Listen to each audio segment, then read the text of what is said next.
The music for Russian economy has stopped playing.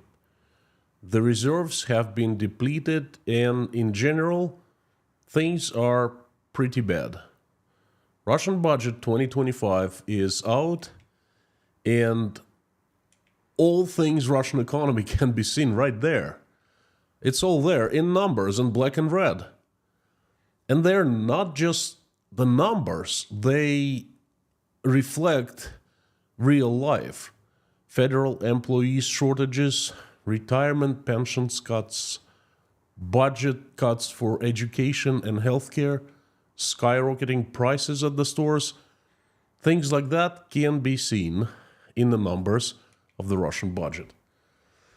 And I'm going to give you the hard numbers today, but that's not it. I'd like to introduce you to an advanced economic theory today to talk about stagflation. Stagflation is not a good place for any economy to be in. It's actually hard to get into, and it's even harder to get out. In the fall of 2024, this is the fall of 2024, and Russian economy is heading towards stagflation pretty darn fast, and it's already pretty darn close. Boy, oh boy, this is not good. Howdy, howdy, everyone. My name is Konstantin. Welcome to Inside Russia, where usual Russia is explained by the unusual Russian. As usual, you will not find here any BS, lies, propaganda. You will find only truth, common sense, logic, and some emotions, because I am a human being after all. This live stream will consist of 3 parts: the message, the discussion, and the prayer at the end. Now, before I start, I want you to do something. Close your eyes and imagine that you are standing right next to railroad tracks that go through heavy woods. It's not a straight line, but it's a curve. The tracks are curved, and somewhere nearby, there's a freight train moving towards you. You know, a heavy train. You hear it, it's making noises, you feel it. The tracks are vibrating, shaking. You start seeing train's headlight. You can see trees up far away somewhere getting lit up by the headlight of the train, but you actually don't see the train. And you warn everyone, hey, be careful, a train is coming. And they look at you and they go, nah, no, there's no train. We don't see it. There can't be any train. Oh, come on, these tracks, they haven't been used for a long time. It's absolutely impossible. You're over-exaggerating. It's just impossible. And they say things like that. Of course, this is an analogy I'm making, warning everyone about the demise of Russian economy. I had been seeing the conditions in signs for the largest economic catastrophe Russia has ever seen. Well, right now, in October 2024, the train has finally arrived. It's flying right by us, full speed. We don't have to look for the signs anymore and forecast, and that the train will be coming. No longer needed. We're seeing it. We can even touch it. Okay, open your eyes, please.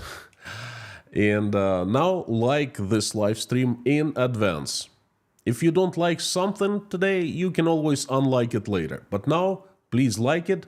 Thank you. Now, let me give you a lesson in advanced economics. A very short and simple one, I promise. 3 minutes, no more than that.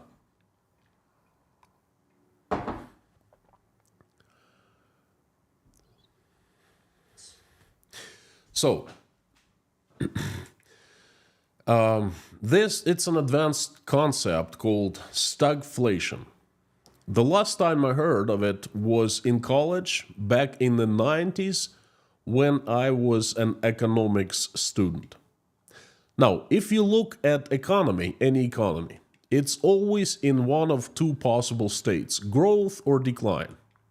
When economy is growing, production is growing, and the unemployment rate is low, inflation usually appears for the reason that you have more money chasing goods. And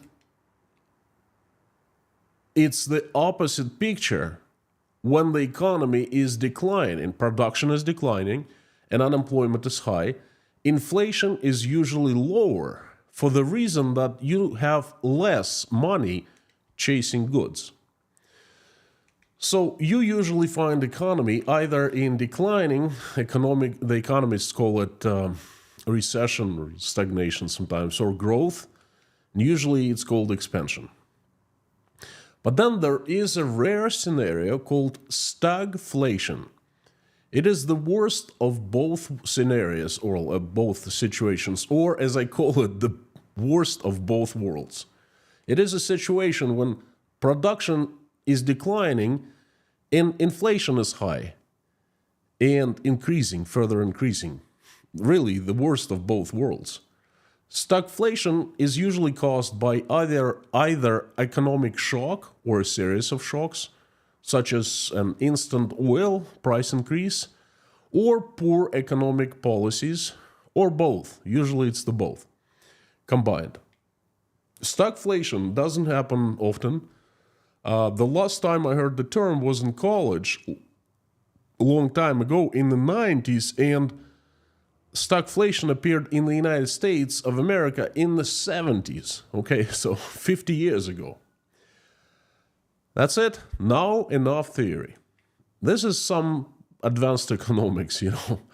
I hope I made it easy for you. I tried my best.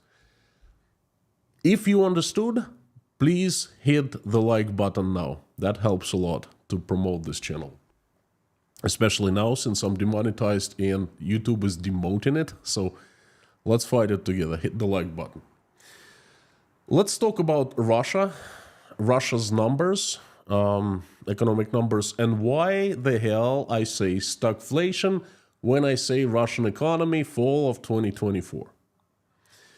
So I have come up with a number of fresh numbers for you.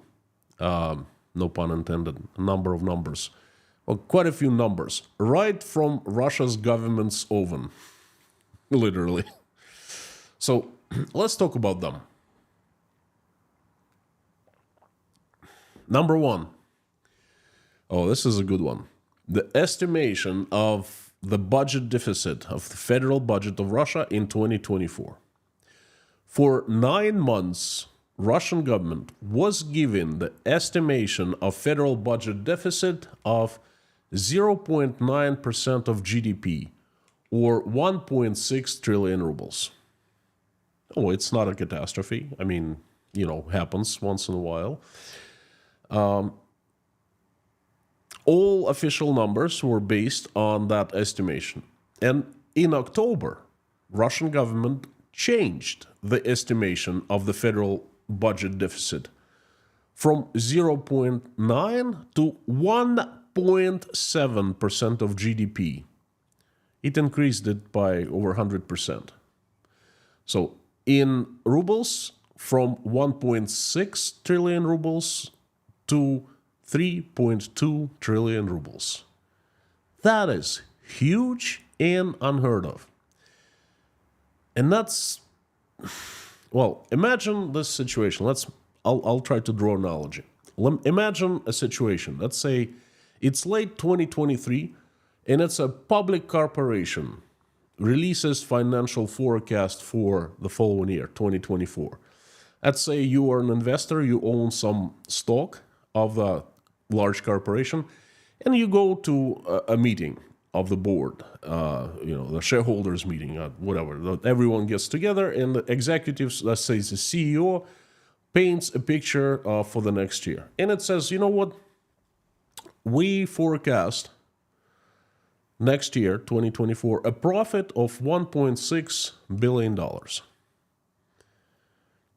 You know, at the same time, the board and the executives know very well that things are not looking well for that corporation. The sales are down, the products are faulty, and there will be loss. Not profit, but loss. So they lie. They just come up with this number saying, look, don't worry, everything is going to be fine. And then at the end of the year, let's say in October, they come out and make a press release saying, oh, by the way, this year there won't be profit of 1.6 billion, but instead there will be 1.6 billion loss. That's minus 3.2 billion in forecast. And that's exactly what happened, okay? So they knew exactly what was going on. And Russian government, it has the Ministry of Finance, the Ministry of Economic Development, the Ministry of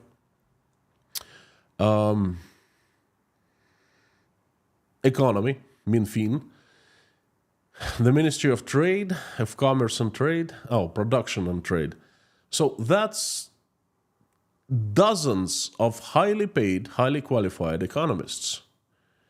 And those dozens of thousands qualified economists, they forecasted budget deficit of 0.9%. And then 9 months later, they came out and said, oh, you know what? We made a mistake. It's we didn't hit the target. It's 1.7. Okay. This is madness. Okay. If the economists really missed the target, they are completely incompetent. Dozens of thousands of them incompetent. They have no clue what they're doing. They must be fired.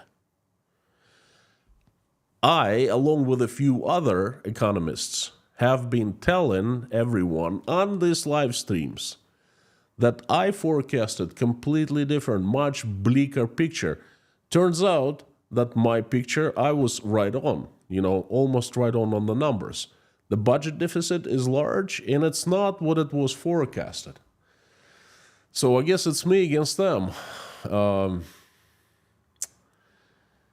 Another thing is, all Western media, such as The Economist, is this very respected journal, magazine, and the economic agencies such as the World Bank, the Monetary Fund, and so forth, they were given their estimates based on Russian government numbers. They didn't check, they didn't use common sense saying, wait a second, Russia is in so much trouble because of the international isolation, the international functions, the banking system cut off from the rest of the world, and the so many spendings, and they're growing for the war it's waging and so forth.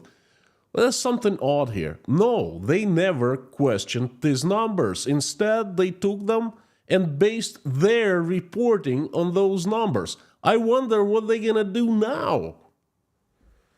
How are they going to explain their complete fiasco? If they will bother to explain it. So, number 2. The Fund of National Welfare.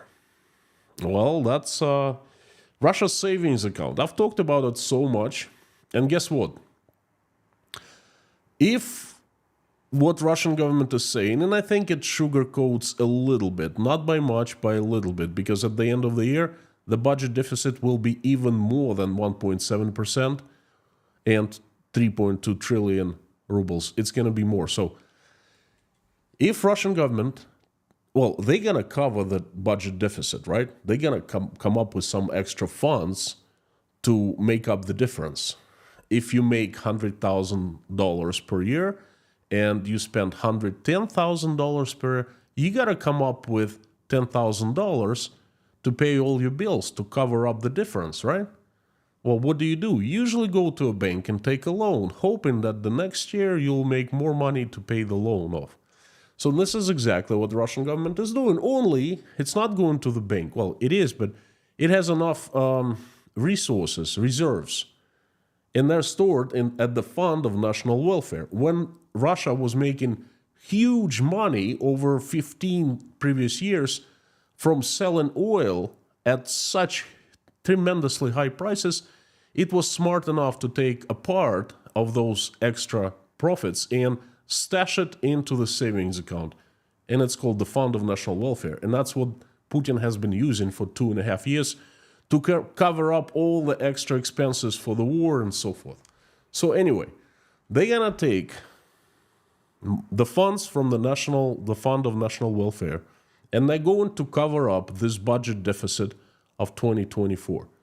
They're gonna make up the difference between what they earned and what they spend, right? So once they do that, 3/4 of what's remaining at this Fund of National Welfare is gone. And I'm talking about the liquid assets. Right now they have only cash and gold. And it's really difficult because cash is in yuan, Chinese yuan, and yuan is being devalued right now. And, well, that's a different story. And in gold. And gold is really difficult to sell right now because in large quantities because it's sanctioned. Everyone is banned, forbidden to buy Russian gold. So anyway, they're gonna take their Fund of National Welfare and they're gonna cover up the budget deficit, and it's 75% gone. That's it, very little left. So Russia's savings account, forget about it. It does not exist anymore. Gone by the end of the year. It's already gone. It's just a matter of living until December and actually paying everything off. Russia doesn't have any more reserves. Number 3, the national debt is growing fast. A sharp increase in 2024 and on in the following years. I'm just giving you some data, some numbers. So Russian national debt, Russian government bonds issued and sold, the numbers are these. In 2023, the national debt was 4.7% of GDP. In 2024, it's forecasted 5.8% GDP. In 2025, it's forecasted 7.7% of GDP. And 2026, 7.9% of GDP.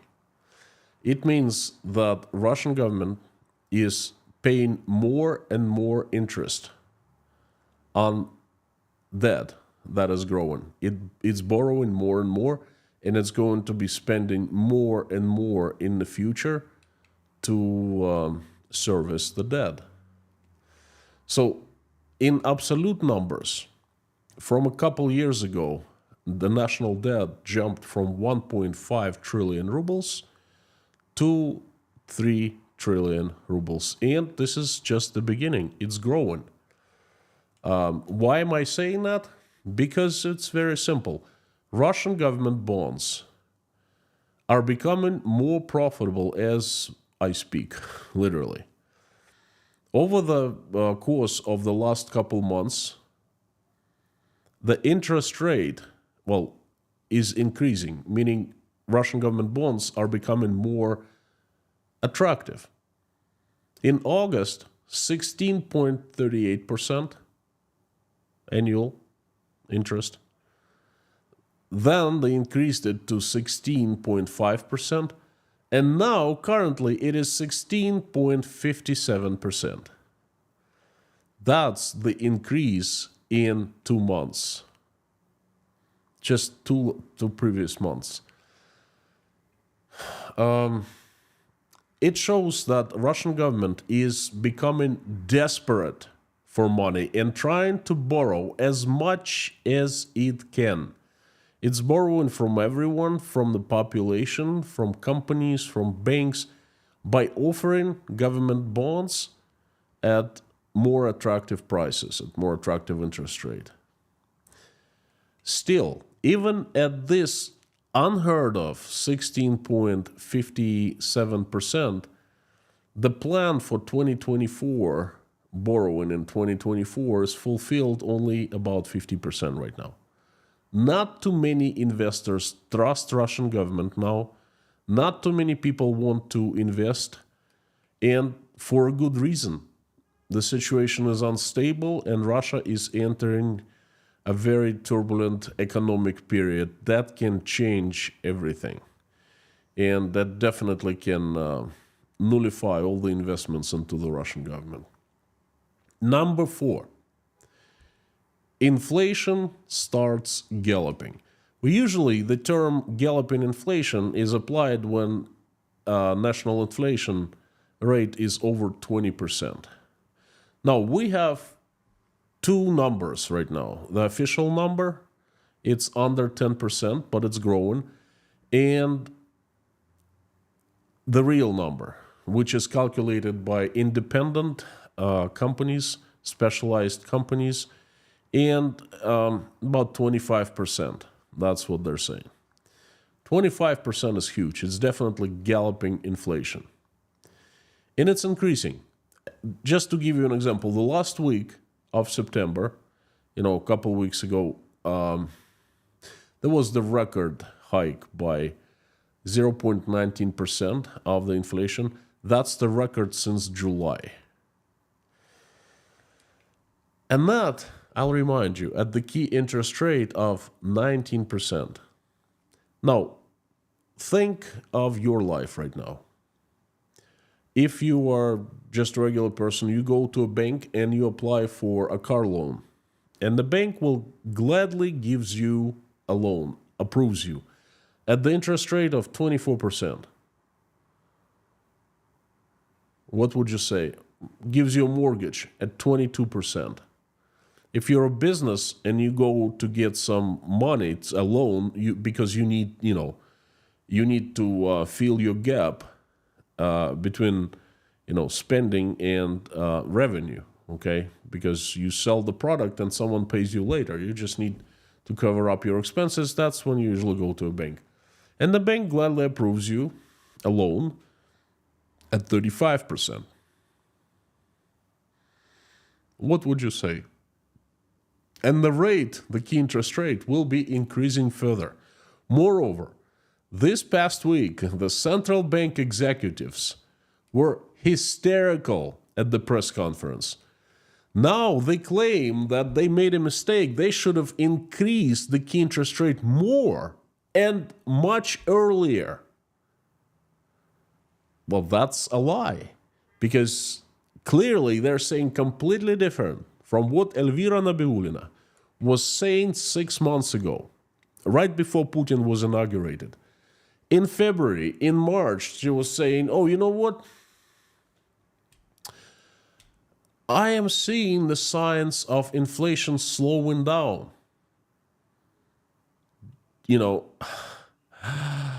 Back then, every single time she came up with a statement, I paid everyone's attention. That's a lie, because there are no signs, there are no reasons for the inflation to go down. And now she forgets about everything she was saying in the beginning of the year, and now herself and her deputies are hysterical, saying, oh, we should have acted more. No crap, geniuses. Now, number 5, GDP growth. Oh, that's a good one. I would like to remind you, Vladimir Putin speaking to Russians in the entire world, bragging about how wonderful Russian economy was doing. In May, Putin told us that Russia's GDP in the first quarter grew by 5.4%. 5.4%. I was shocked, and I came out in a live stream after. I said that's a lie.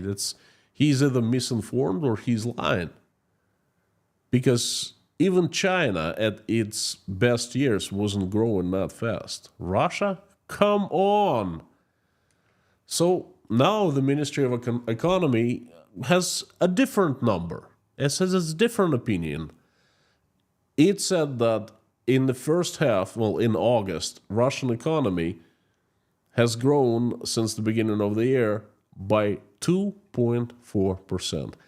That's a huge decline compared to the first quarter. Huge! 5.4, 2.4, okay? The real number is even lower. And again, I would love to see how The Economist explains what it was reporting a few months ago on wonderful Russian economy growing at 5.4%. Huh? I dare you. I challenge you. Okay, come out and say say something now. Explain your numbers that you were giving back then. Same goes to the International Monetary Foundation. Same goes to the World Bank. Come on, I dare you. Number 5. Pensions of retired people will decline in 2025, adjusted for inflation. There is no money planned in 2025 to index, to raise the pensions of the retired people. Remember, the inflation is around 25%, the real life inflation. That means that retired people will lose half of their pensions in 2025. Number 6, overcrediting. Oh boy, I love that. This is one of my most favorite topics to talk about. And this is something that no one, well, very few talk about. And then this is a huge ticking bomb that is right there in the plain sight.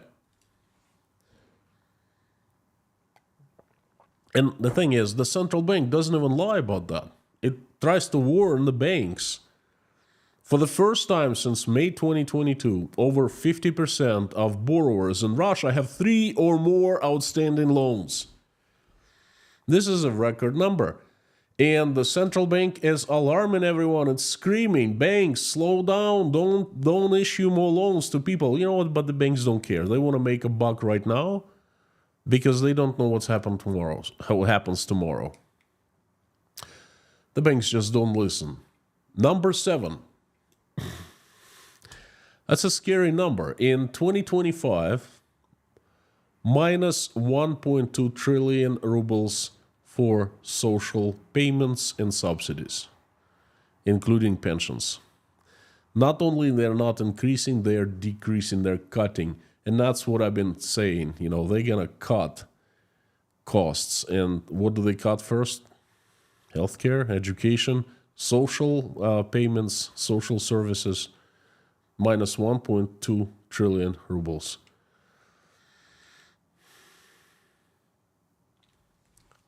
Number 8. Russian ruble is devalued. It's being devalued more and more. Right now, as we speak, it's valued at 96.75 rubles for American dollar. I remind you, not too long ago, a couple weeks ago, was 91 rubles for dollar. Now it's almost 97. Russian ruble will be devalued because that's one of very few reasons how they can fill up the budget in 2025.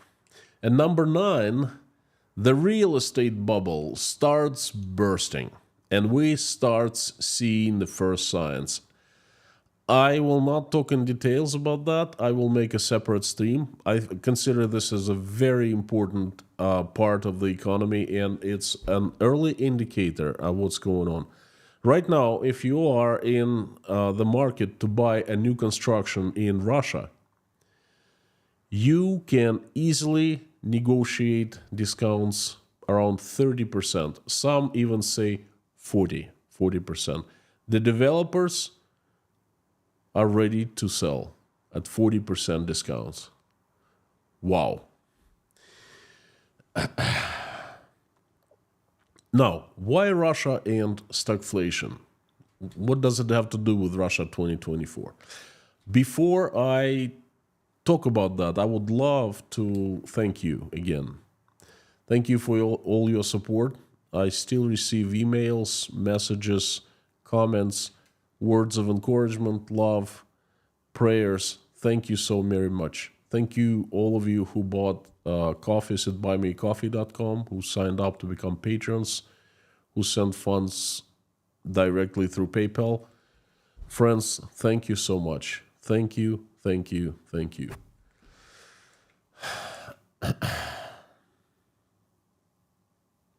Now, stagflation in Russia. Again, this is something that doesn't happen often.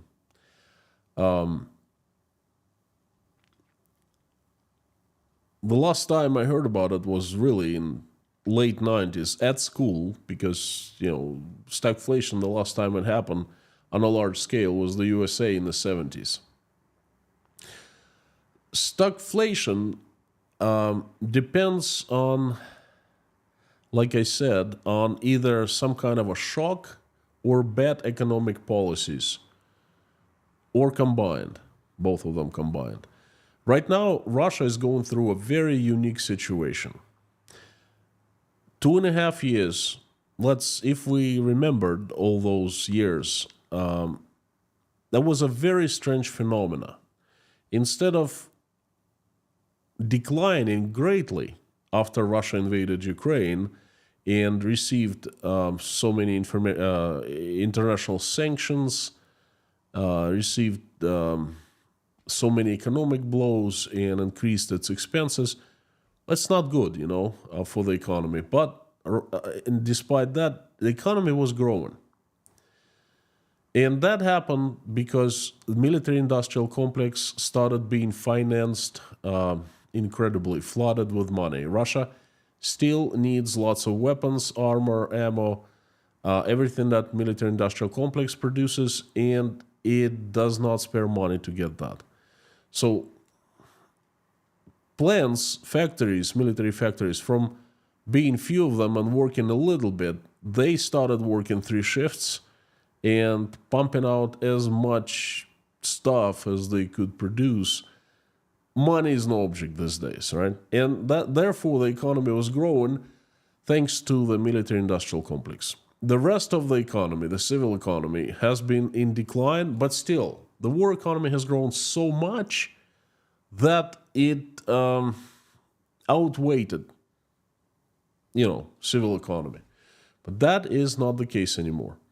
Russian war industrial complex has stopped growing. It started declining. We have been seeing 3 months of decline of the war economy, and that is driving overall economy down, just like the numbers I gave you. In May, Putin said it was 5.4, and now it's 2.4, 2.7. Well, anyway, it's a huge decline. At the same time, if the situation was normal for, free market economy for Russia, if Russia were part of the world still, what would have happened is the economy, the production output would be slowing down, and at the same time there would be less products produced. Therefore, the inflation would go down. Okay, instead, inflation is going up. Not only it's going up, it's galloping now. So now we're seeing production going down, inflation going up. Why? Because wrong economic policies. Because spending money on sign-up bonuses for soldiers to send them to Ukraine to get them killed is a wrong economic policy. Because paying a soldier over $2,000 who is fighting, trying to kill Ukrainians in the front lines is a wrong economic policy. Okay? Because subsidizing failing industries such as metallurgy, okay, there's a problem for Russian metallurgical companies because China, instead of importing, started exporting its own metals,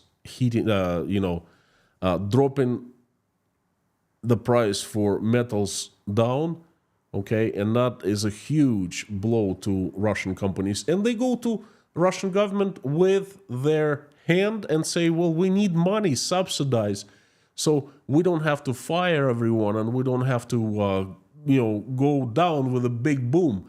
And Russian government subsidizes from the Russian budget. And it does the very same thing to the oil companies who saying, hey, if you don't subsidize us, then we're going to increase the gasoline prices at pumps tremendously. And Russian government doesn't like that because it is afraid of social unrest. So it subsidizes, it spends. And that's wrong economic policies. And there are many policies like that. So these two things, well, there's many things combined, these policies, and there are shocks, and Russia is getting isolated from the rest of the world, economic sanctions. All the investors leave in Russia. That definitely shock after shock after shock. So a combination of bad shocks and bad policies bring stagflation. And this is it. This is the case. This is the case. Like I said, it's a bad place to be in. It's really difficult to get into stagflation. You really need to have circumstances. And Russia has circumstances now. But it's even more difficult to get out. It takes a lot of efforts and it takes good economic policies. And you know what? In Russia, it's impossible. For a long time, there will be no good economic policies under Putin or whoever comes out of his friends, whoever replaces him, okay? So Russia is entering stagflations, and this will last a great deal of time. It won't be able to, by applying economic policies just to get out of the stagflation. No, because on top of everything, Russia doing something unthinkable, Russian government, to its people, it is actually killing them. It mobilizes millions and it sends to the front lines, and they get killed and they get maimed. Okay, they're trying to kill as many Ukrainians. They're waging the war in Ukraine, and in the process, they are killing so many Russians. On top of that, more and more Russians who remain in Russia have just decided not to have kids or to postpone having kids because you can't raise family in instability like this. Economic, social, political, and on top of this, millions of people leave Russia. You will not have a great labor force with high inflation when people ready to work for low wages, long hours, okay? And then when you start growing your economy, when you start producing more products, these people are easily available. No, quite on the contrary. The world is seeing what it hasn't seen before. Russian stagflation is going to be different. Usually stagflation with low production and high inflation has high unemployment rate. In Russia, it's low unemployment rate. And you know what, quite honestly, I don't know how Russian government is going to get out of stagflation. This is a very unique situation. That's something the world has not seen before. This has been my message. Thank you so very much. Before I turn the live stream chat on, I'd like to remind you that the news from Russia come daily, and a lot of them I find important. So I select 9 news that personally catch my eye, and I analyze them. I put my commentaries and make them available to patrons of Inside Russia at patreon.com. So if you want to know everything about Russia but didn't know where to look, now. Please give me a chance. Sign up to become a patron and get access to 54 news per week that matter. Thank you. Please join me in a live stream chat. I will try to answer as many questions as I can, and it's always the best part of any stream for me. Thank you so much. I would like to remind you that you're absolutely awesome. Thank you for giving me a chance. If you're here for the first time, please know that Inside Russia is the best community, and for the most part, because the best moderators in the world, Lorna, Mami K, Dirk, Bob S, Harry Potter, and Amir Fazad have helped to make this community absolutely the best in the world. Friends, thank you, and the usual suspects. Fantastic to see everyone. Again, if you want me to notice your message easier, please put it in all caps, so it kind of, I see it on the screen easier, or put Inside Russia after @ so it appears highlighted in orange. It's much easier for me to see, just like Bakerstock did. Thank you so much. Leitmotif for me. And I'll start with the first question. Werner, Heiko, very good questions. Thank you. How many Muscovites drive more than 50 kilometers out of town? Not too many. mostly stay inside the city. They're not aware of common Russian love for hardworking Muscovites. Well, let's, friend, so you understand Russian mentality a little better. If you go around Moscow, let's say 100 kilometers, that is not, this is like a transitional place between Moscow and Russia. That's Moscow state. And Moscow state is still full of money because Muscovites, spread some of their money onto the Moscow state on the area of 99 kilometers really.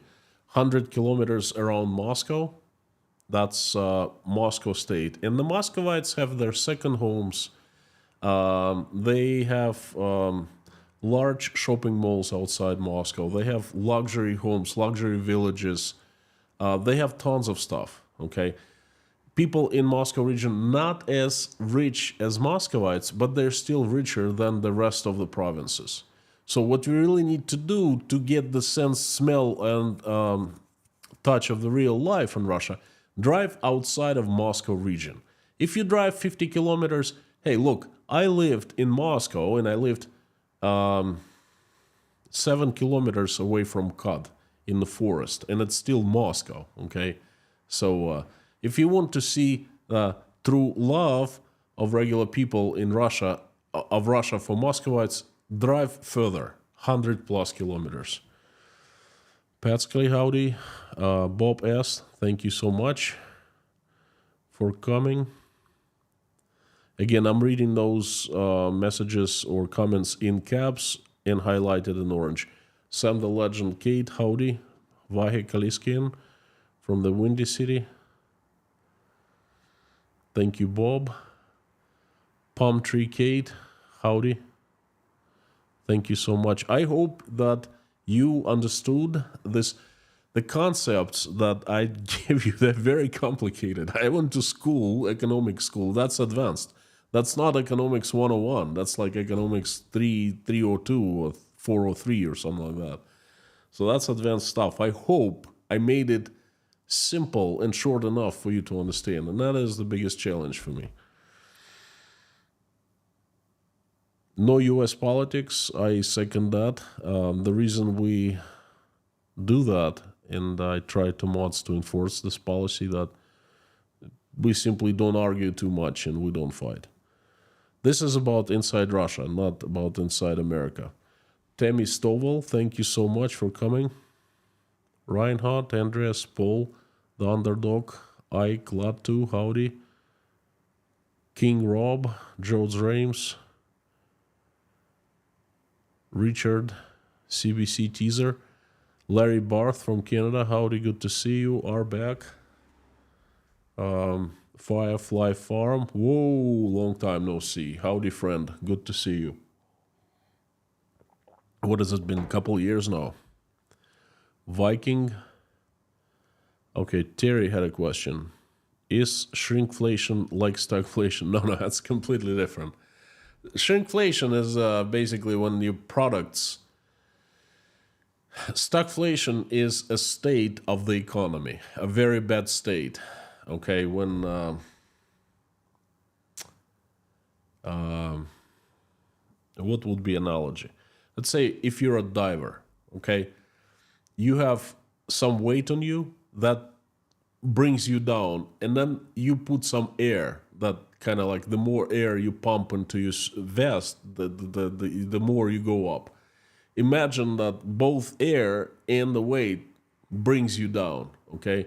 And you go, oh, wait a second, there's something wrong here. And you put more air into your vest, but instead of bringing you up to the surface, it, accelerates your descent down to the bottom. That's stagflation. That's something that usually doesn't happen, okay? But it must happen under certain circumstances. Well, analogy, perhaps it's a bad one, but that's a very quick one. Shrinkflation is simply you take a pack of butter, which is like 10 ounces, and it goes up in price, but you want to mask up your price. You don't want people to notice the price difference, the hike in price. So you simply put 9 ounces of butter, and it kind of visually looks the same, but it's not the same weight. It's become 10% cheaper, but you charge the same price. You see, instead of increasing the price for the same amount of product, okay, you make it a little smaller, but don't change the price, charge the same. That's shrinkflation. That's completely different concepts. Viking, have you heard about North Koreans in Ukraine? No, I have not. I doubt there will be North Koreans in Ukraine. If there are, then it's not like mass thing. There would be very few, just exceptions really. If there are, I will know. Agneta from Malmö, from Sweden, howdy. Karina, good to see you. Veronica Mifsad. Serge, I don't know. Mr. Serge, think Russia will have to come out of stagflation for better of everyone in the end. Any precedents, how the economy can be reformed to accomplish that? You have to start applying good economic policies. You have to stop the war. You have to stop economic sanctions you have to decrease spendings for basically burning money, for paying the soldiers so much money to sign up to go kill someone. Okay, that's unacceptable. That must be stopped. You must cut the defense budget, defense spendings, and you must act responsibly. You must make amends with the world and be accepted back into the international community. You must be able to borrow in the foreign markets, which is very cheap money compared to what they're doing now to Russia. And you have to reinvest into your economy. You have to do something that will give you further benefit, economic benefit. Right now, they're flooding money, war factories with money, and the war factories do not give you economic effect. There's no new research going on that can be implemented in the economy further because there are no scientists in Russia right now, okay? Like everyone is gone. They're not creating their own products. They're buying parts from China, okay, and then they're not now. That's why their economy going down. So they're doing the bad policies. Now, there are plenty of good stuff you can do, okay? And again, it's not what much difficult to do is to change people from the inside, to have them repent, to bring empathy back to people's souls, to Russian souls. That is much more difficult. The economy is difficult, but it's possible. I mean,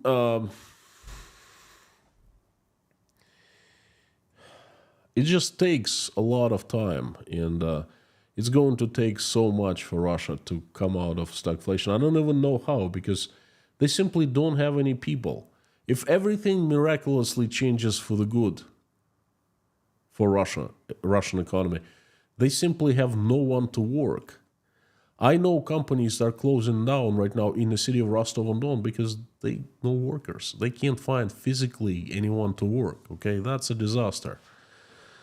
So again, there are so many policies, and come on, we're human beings.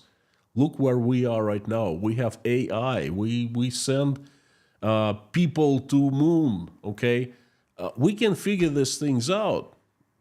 If you don't know how to, ask the international community for help. Okay, again, we're human beings. We're capable of incredible things. Pinda, other protests against the war with Ukraine and Moscow right now. What's interesting? I have not. Let me check it out. I would know. Where did you get this information?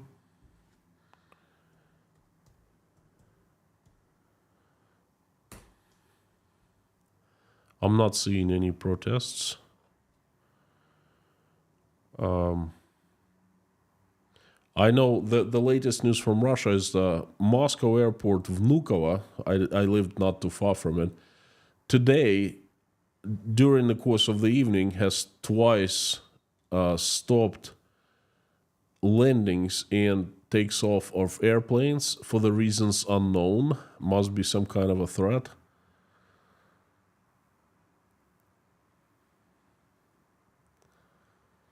And that's pretty much it. I'm not seeing any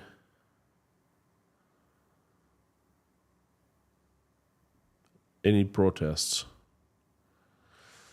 Carlos,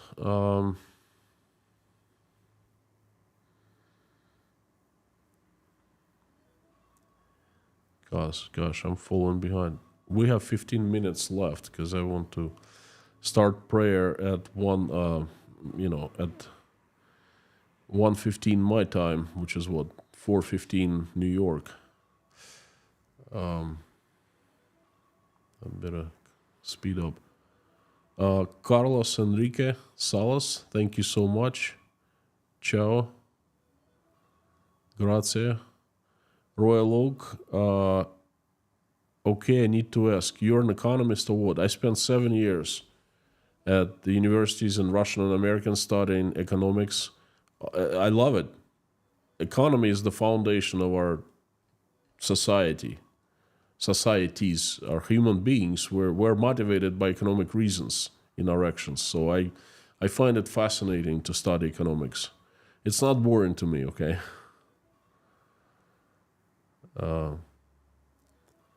Paul King, good to see you. What happens if Russia tried to go to old Soviet budget system? We'll see, Paul. They're going there now because they're more and more nationalizing companies, the big enterprises, and that's called planned economy. But we'll see. They can come up with anything right now. It wouldn't surprise me. Paul VFX, would they go as far as shrinking the already small pensions to almost zero? No, they will not do that. They don't have to. The thing is, everything goes up in price. Inflation goes by 25%. It means that the pensions also go by 25%. And they need to raise the pensions next year by 25% to keep them at today's level, okay? And they simply are not going to do that. The budget tells us in black and white, this number is for the defense, this number is for the pensions, and it's the same as the previous year. It means 25% less in terms of ability of people to buy things next year.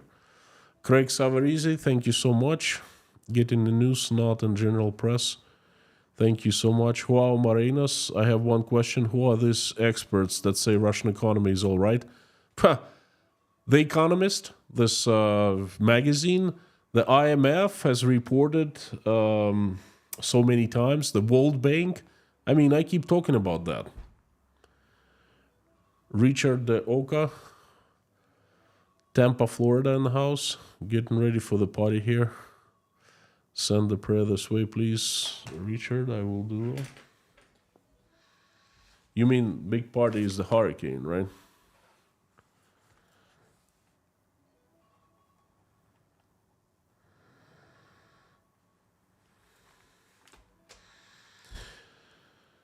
Colorado, USA, howdy. John, bad juju. Do you think Russia will recover from Putin's mismanagement? Well, I mean, time changes everything, right? Of course it will, but it's going to take, my bet, somewhere between 50 and 100 years, depending on circumstances. When I tell Russians that, they think I'm crazy. They don't want to believe me. Well, you know what? Time will tell. I am pretty darn sure that I am right. And again, the biggest problem does not lie in the economy. The biggest problem right here, in the heart. How much love do you have for yourself and for others? Are you willing to kill others for $20,000? Do you feel empathy for anyone? Okay, once that is changed right here in your heart, everything changes. Economy will follow. Hey, economy is not a big deal. Ike Latu, howdy. That's Estonia. Isn't that possible in a position like Israel. I'm not sure. I'm sorry. Is it possible that Estonia is in a position? What exactly do you mean, the position like Israel? Getting terrorist attacks or what?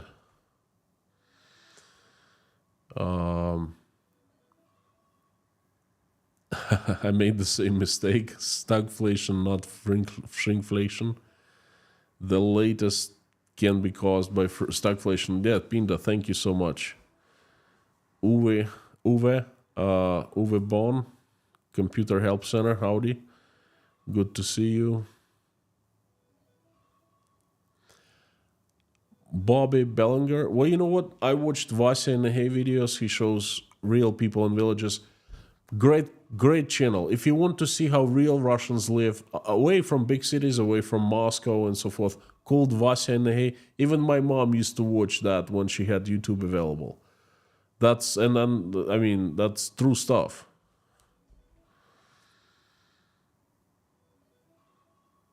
Roman Beck, howdy.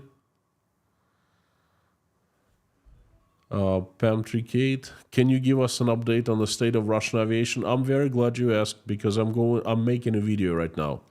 It's going to be called Why Do Russian Planes Keep Falling? Because I'm pretty sure that sooner or later they will start falling, and I think sooner. Those Boeings and Airbuses must be very under-maintained by now, and you're absolutely right. And you know what I noticed? Just to give you a little heads up, they have started hiding the statistics on how many accidents happen. Last year, at this time of the year, 3 accidents every day. And now, all of a sudden, that information disappeared from the public informational space. I think all countries fudge their economic numbers. Bob, some more, some less. I mean, why would the USA, cook economic numbers? For what? There must be a reason behind that. If the government is not in much of a control of the economy, like it shouldn't be, then, pardon me, no one cares about the statistics. But in Russia, it's different. Boy, Pamela, getting kicked out of the hotel into a storm tomorrow. I'm sorry about that. Let's pray.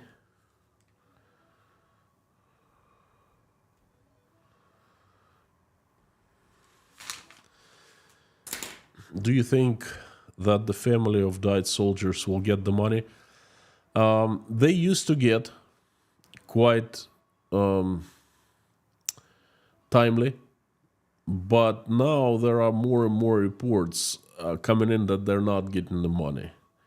That the government lies. What they do is a person gets killed and the documents go to the local mobilization center because that's where they are stored.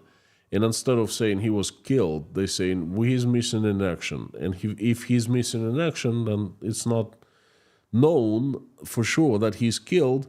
And then, therefore, he's missing because no money is allocated to the family because who knows, he might be alive. Why would Russian government pay to a person who might be alive?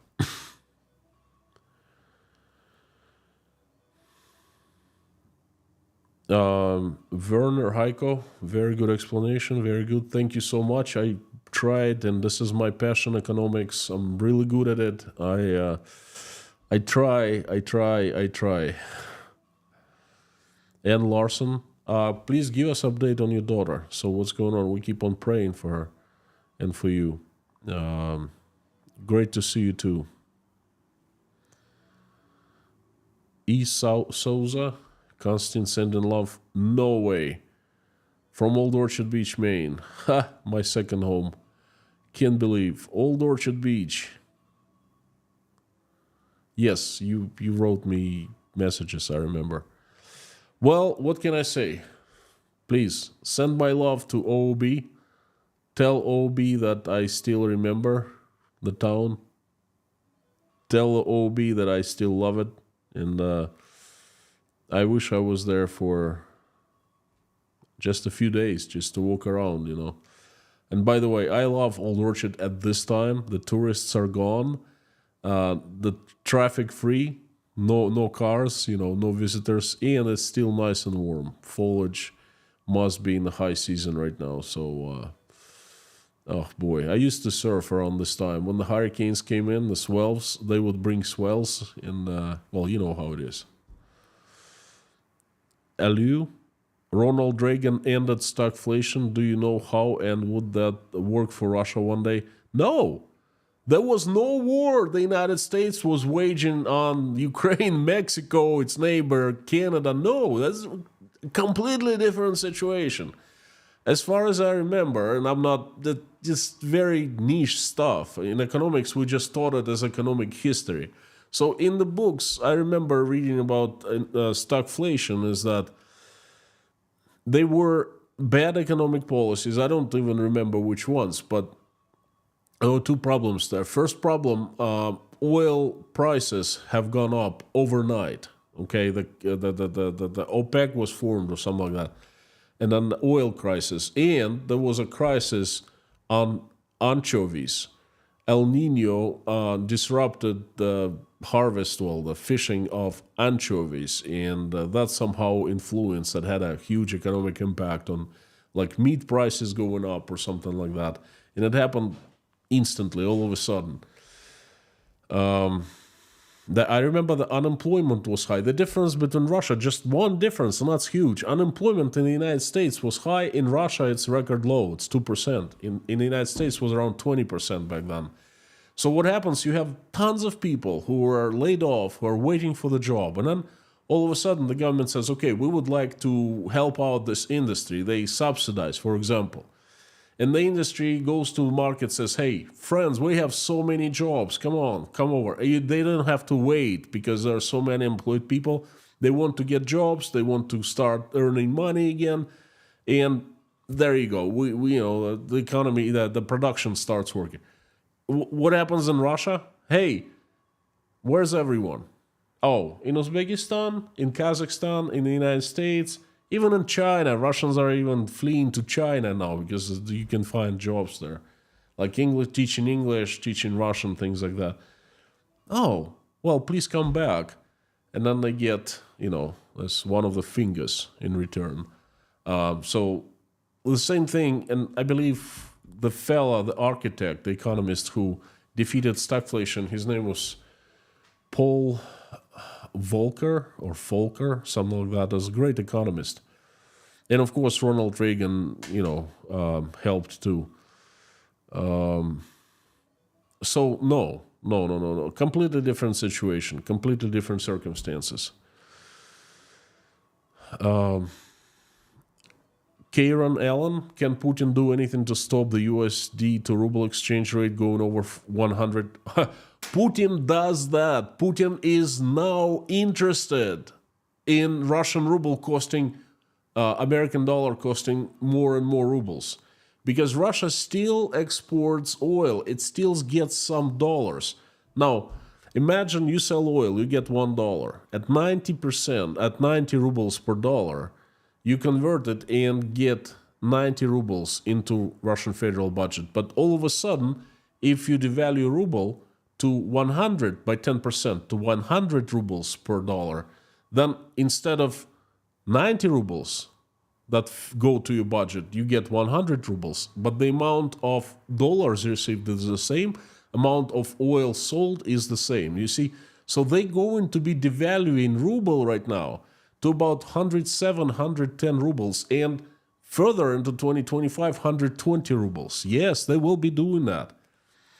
And another thing is, it's not a fiat currency. They don't trade it anymore. A central bank, someone wakes up in the morning and simply, writes down, oh, today's exchange is 95. Tomorrow's exchange will be 97. The reasons, the logic, what they base their decision on, we do not know. No one knows. So it's a completely artificial currency exchange rate right now. Barnabas wannabe, howdy. Back in the 70s, Nifty 50 stocks were 100 times earnings and dollar based on gold. and overspending in oil stagflation. After overspending in oil stagflation. Well, okay, thanks for clarifying. Taco of love, I understood just fine. Thank you so much. Japan is a good example of stagflation. Doesn't go up or go down, but they have been okay because their prices froze. No, I don't think Japan is stagflation. Japan is stagnation. That's different. They do not have galloping inflation. Okay, so the stagflation is the inflation up and production down, and that is stagflation. Japan is stagnating in terms of prices aren't going up and the production isn't going down.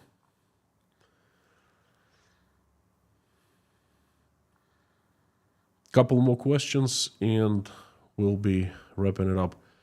Juan Barenas, my question is because in the EU, the number of the Russian economy are not credible since the economy is cooked. Hence, who is saying the Russian economy is all right? The EU is saying, the Economist, read the Economist, read the articles. I can give you the articles. I read them and I'm amazed. What the hell are they smoking? The International Monetary Fund, the World Bank, they all give reports of how wonderful Russia is doing. Well, actually, not too bad, withstanding sanctions. Now, I tell you, I understand why. They have economists responsible for reporting, and they do reporting. They take the numbers from the governments, different governments, assuming the numbers are real. And then they take the number from a Russian government. And they don't look at the number. They don't analyze. They just take the number and they do reporting. They do they write articles, and they always cite Vladimir Putin, Ministry of Economy, Elvira Nabiulina, and so forth. Well, cite now. What are you going to tell us now? Because you were saying one thing, and now Russian government just turned around like this and said, oh, by the way, no, it's not 0.9, it's going to be 1.7. No one is holding Russian government responsible, but you, and I'm talking to the IMF, the World Bank, you should be held responsible for what you did before. But I'm sure no one will be. Lindsay from Cornwall, thank you. Craig Hughes, Saudi abandoned its $100 PB policy, increase in sales onto EU with the predicted increase in production. Yes, that's a huge problem looming on the horizon for Russia. If Saudi Arabia starts pumping oil, you watch Russia going down even faster because oil prices, high oil price, what keeps Russia more or less afloat,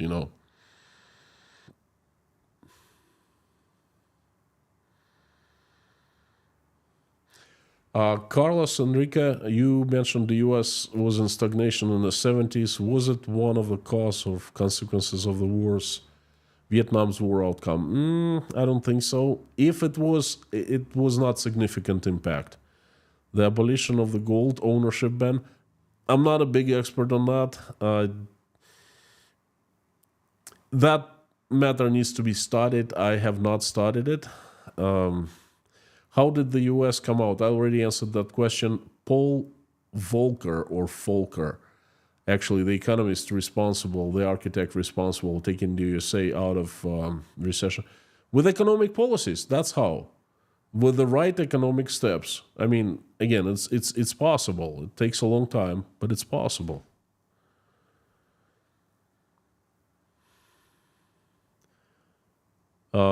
Williams, you see Putin meet what journalist yesterday? Which one? Andrew from South Africa, howdy.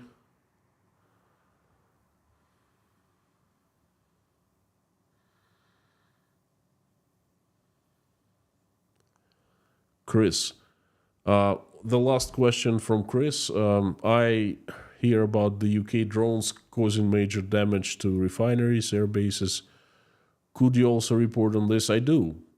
In the news, in the previous streams, that's what pretty much all I do. I report on these. like you did for the flooding or ice buildup. Your opinion, please. My opinion is, they can't be my opinion. Is a fact. The Ukrainians use drones. I don't know where the drones come from. The UK, the USA, Iran, Turkey, or Ukrainians make them themselves. I know that there are strikes. They're systematic and they're taking a huge hit, causing a huge hit to the economy, to the supply of the fuel and the economy. So that's all I know.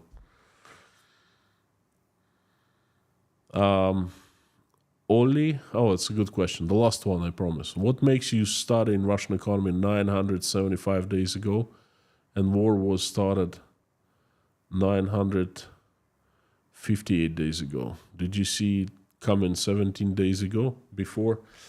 Well, I started studying economy quite a long time ago, but let me double check. I could have just miscalculated.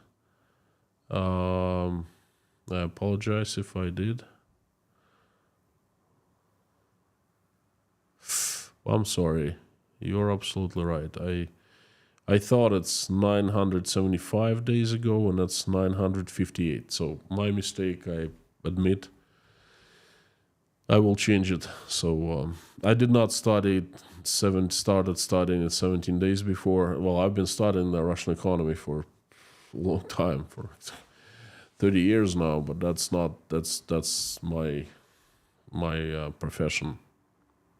passion, I guess. Okay, friends, thank you so very much.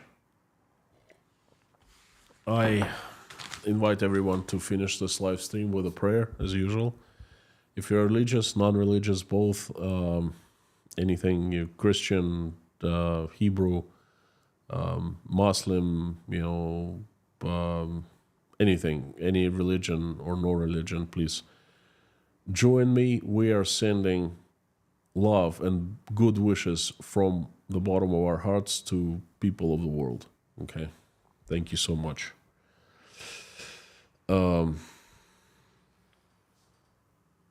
Thank you so much, dear Lord Jesus Christ, for giving us this day. Thank you for putting food on our tables and giving roofs over our heads. Thank you for our families, for the loved ones who surround us, who we love and who love us. Thank you for our children, parents, grandchildren, and grandparents. Please give us a wisdom to keep the skies above our children's heads peaceful and safe. Please give us wisdom to raise them in a way that when they grow up, they will never fight in any wars, participate in any wars, but love each other and make this world a better place. Dear Lord, please stop the bloodshed in Ukraine. Reach out and touch the hearts and souls of those responsible for that decision and make them make it. Please help every single Ukrainian who has been affected, answer their prayers, and make their wishes come true. Dear Lord, please help my country assemble your strongest angels with sharpest swords into a heavenly army. Have Saint Michael lead it and send it to get rid of the demons who have hijacked Russia, who we know by their names and by their faces. Please send your angels to help good Russians run the country in a way that it becomes peaceful, loving, and respecting.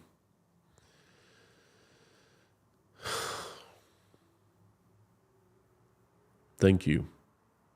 Dear Lord, please help everyone who is traveling right now, save them the safe travels.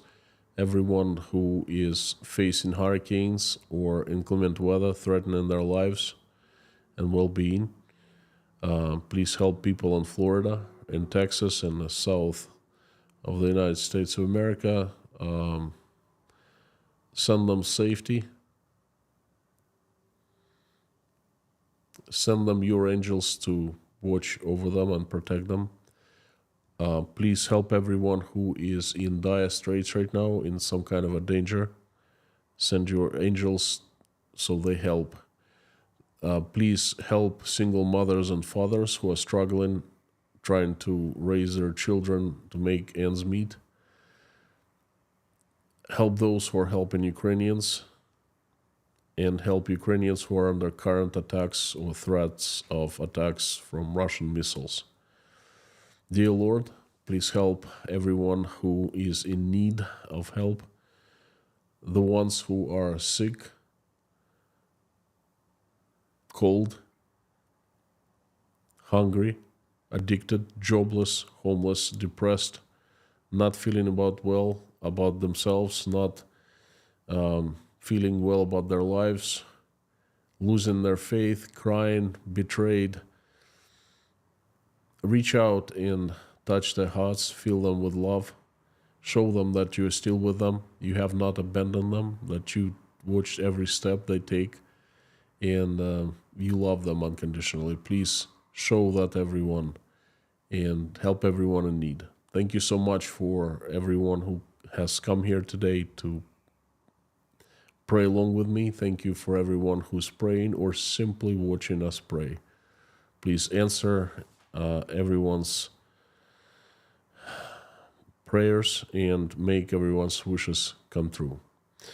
Dear Lord, I would like to ask you for some people who need your help. They are Ann Larson and her daughter Hannah, Jeffrey S. and his family, Alex, Mark, Tom W., J.R. McKim, Gabing with Gary, Lisa, Harry Putnam and his family, Terry Carter, John McLean, Linda, Paula W., Dennis, Jason Carney, Susie Mailer, Tim Mayers, Dory, Rhonda McGillis, John, Taylor, Wayne, Dave, Don, Darla, George Ruberty, Pamela, Meta Spencer, David Porter, Leif, Randolph, Grace, Dean Spooner and his church, Yelena, Natasha, Michael, Jake, Oля, Dasha, Sky, Svetlana, Sergey, Liz, Ron Klotzer, Liz Dumbrell, Koshkin Dom, Sandra, Mike, Petra, Olson, Joseph Obaid, Melissa, Jodes Rames,